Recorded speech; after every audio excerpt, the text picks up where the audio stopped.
It had taken Enron 16 years to go from about 10 billion of assets to 65 billion of assets. It took them 24 days to go bankrupt.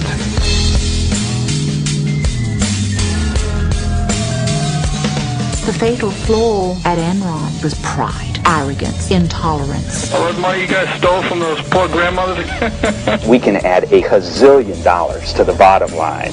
All right, that sounds fantastic. Did you convert stock worth $66 million? I don't know. I netted approximately $100 million. Enron is a company that deals with everyone with absolute integrity. Talking about my compensation, and if I step on somebody's throat on the way, that doubles it. Well, I'll stomp on the guy's throat.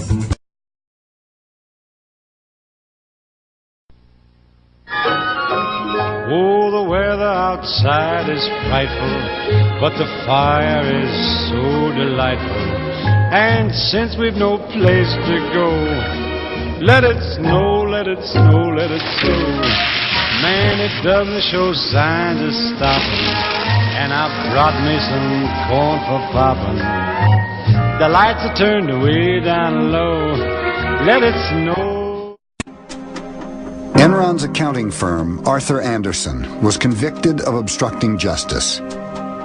With its reputation for honesty destroyed, America's oldest accounting firm fell along with Enron, and 29,000 people lost their jobs. Enron shareholders are suing Enron and its banks for $20 billion. Ken Lay was also indicted for conspiracy to commit fraud. His attorney maintains that no one has been hurt more by the Enron bankruptcy than Ken Lay.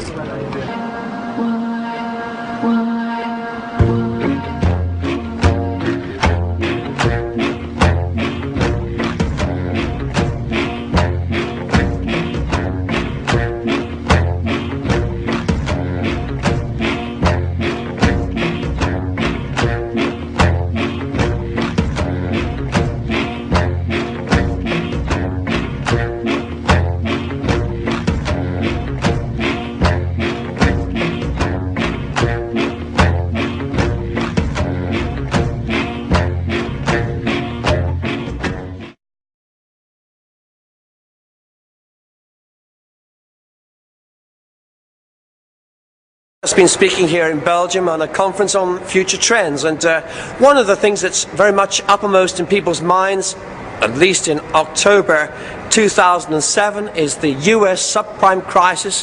What's happened in the real estate markets? How on earth did we get in such a mess, and why is it that we're getting such contagion around the world? Unfortunately, the subprime mess was totally predictable. Subprime lending has always been a part of the mortgage market. If you go back the last 10 years up till about 2003, it was typically 3 to 5% of the mortgages were subprime mortgages, and they were designed for people who had poor credit rating or unpredictable incomes, like say a freelance writer who one year would make a lot of money and the other year wouldn't. These were riskier borrowers and therefore were willing to pay a higher interest rate because they were riskier borrowers.